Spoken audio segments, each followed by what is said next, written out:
I have a little item I'll just discuss with you quickly because of all the storms. I went to the EMA meeting this week, and we discussed who was going to go spotting for tornadoes and things. The fire department is agreeable to go spot. And I talked to John in my office. He would like to have their help.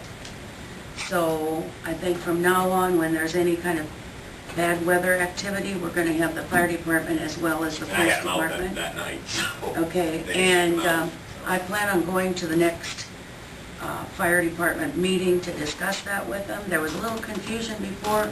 I think we have it ironed out. The rest of the cities do it that way.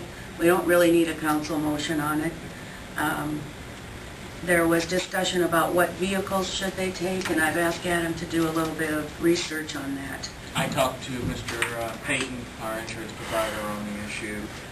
He said, and I have not responded to Jack on what I found, see, Jack doesn't know this yet. But basically what Larry has told me is that if it is being used for that purpose, it wouldn't be any different than if they were using their vehicle, their personal vehicle, to go out to a fire site and being in some type of a wreck.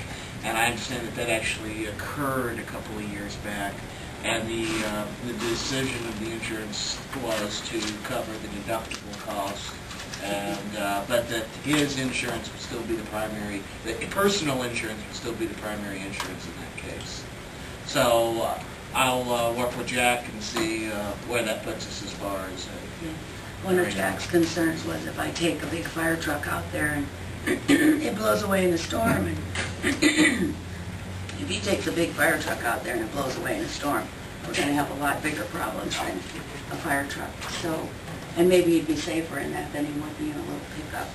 So there was quite a discussion about it, but in order to really be safe in our community, we're going to join forces. Fireman, how Herbie's still in the hospital here from yesterday's fire? I haven't heard either. I don't know. They did take him to the hospital, didn't they? Yeah. It had to do with asthma and Something inhalation breathing, of smoke. Smoke on the paper. Did we consider, or have we ever tested the tornado whistle siren? A couple weeks ago, we tested them, and I drove around as they tested them and all. Okay. Working order. The one thing we did discuss, we don't have it all clear. Then I did find somewhat of an answer to that. Okay. 2 years ago, I believe RAC gave, like Kids World, all the emergency radios. I believe it was supposed to be on that they hear. Okay. So something I just found that out yesterday. Now whether they're using them or not, I don't know. But And the way check this into is it. triggered is that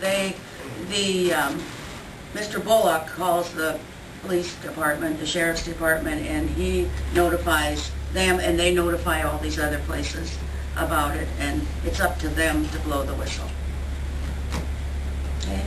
Did the noon whistle get fixed, Adam? No, it didn't. Adam, I'm here to discuss wages now. Why am I here if that wasn't what we discussed? All we were going to discuss today was the rub of the pool. The wages were not on the agenda today. That's what we discussed the other morning. Yes, that's what we discussed the other morning. But that's when you said you need to come to the council meeting to No, discuss. I said that you needed to come to the council meeting if you wanted to be here for the rub. Thank you.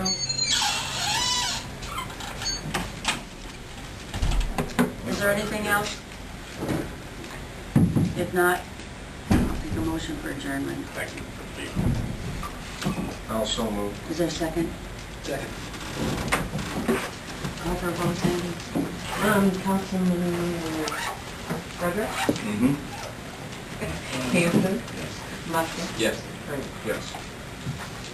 I apologize. Honest to Pete, I had no calendars, no nothing. My